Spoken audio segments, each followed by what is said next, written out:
पीछे छिपकर आपकी सत्यनिष्ठा की आवाज पर हमला बोला है।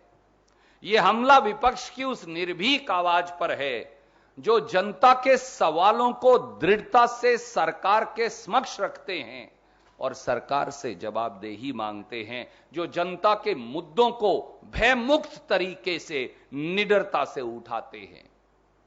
भाजपाई सत्ता की एजेंसियों के डर से कितने ही लोगों ने समझौता कर लिया, भाजपा में माफीनामा देकर शामिल हो गए, दूध के धुले बन गए, कितनों ने घुटने टेक दिए, कितनों ने अपनी आत्मा बेच दी। लेकिन श्री राहुल गांधी वो व्यक्ति हैं जिन्होंने सरकार की आंख में आंख डालकर जनता से सवाल उठाए, इसलिए उनसे परेशानी है। साथियों, दोस्तों, देशवासियों, ये हमला उसी निर्भीक आवाज पर है जो आपकी आवाज है।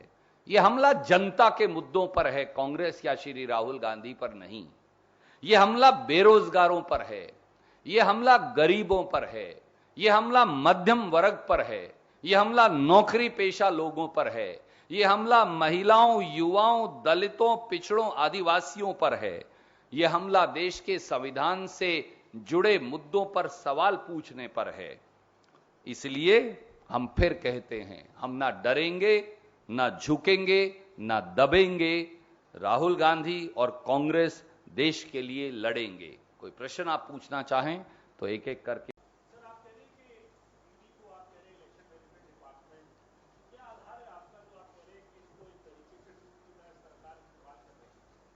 आदरणीय मित्र, ये बताइए, हेमंता बिस्वा शर्मा जी जब कांग्रेस में थे तो लुई बर्गर केस में, शारदा घोटाले में उन्हें ईडी और सीबीआई ने बुलाया या नहीं बुलाया? उसके बाद वो कांग्रेस से दौड़कर भाजपा में शामिल हो गए, आज भाजपा के मुख्यमंत्री हैं। तो कहां गया शारदा घोटाला और कहां गया लुई बर्गर केस और कहां गए ईडी के संबंध और कहां है सीबीआई? कर्नाटक के मुख्यमंत्री, पूर्व मुख्यमंत्री माननीय येदियुरप्पा साहब, उन पर ईडी का केस दर्ज है या नहीं दर्ज है? उनको ईडी के समन और बेटे को आए हैं या नहीं आए हैं? परंतु 8 साल बीत गए, कहां गया ईडी का केस? नारायण राणे जी जब कांग्रेस में थे तो उन पर रेड हुई, ईडी और इनकम टैक्स के मुकदमे दर्ज हुए, फिर नारायण राणे जी बीजेपी में शामिल हो गए। अब वो पाक साफ है, ना ईडी का केस रहा ना सीबीआई का मुकदमा रहा। सोमेन मित्रा जी, याद करिए, सोमेन मित्रा जी कांग्रेस में भी थे और टीएमसी में भी थे, तब उन पर मुकदमा था, ईडी की पेशियां लगती थी। अब वो बीजेपी में जब शामिल हो गए तो सब कुछ खत्म हो गया।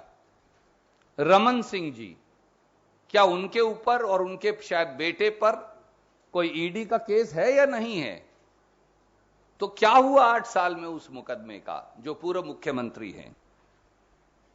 कर्नाटक में जो 40% कमीशन खाते पकड़े गए सारे मंत्रीगण, उन पर ईडी का केस क्यों नहीं हुआ? मुकुल रॉय जी, जब तक वो एक दूसरी पार्टी में थे उन पर ईडी का केस था, फिर वो बीजेपी में चले गए, ईडी का केस ठीक हो गया। शुभेंदु अधिकारी जी, उन पर बहुत सारी कार्यवाही हुई, जैसे ही वो बीजेपी में चले गए वो सब ठीक हो गया।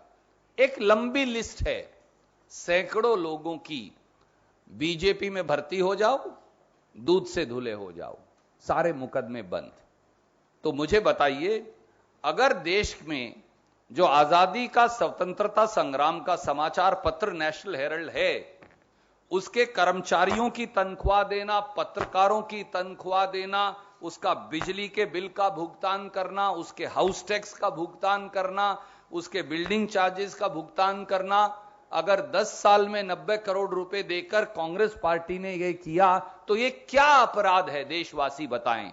फिर तो हर पत्रकार दोषी है और हर अखबार और टेलीविजन का मालिक दोषी है, हर बिजली के बिल का भुगतान करने वाला दोषी है, हर हाउस टैक्स देने वाला दोषी है। 140 करोड़ देशवासियों को ईडी में बुला लीजिए।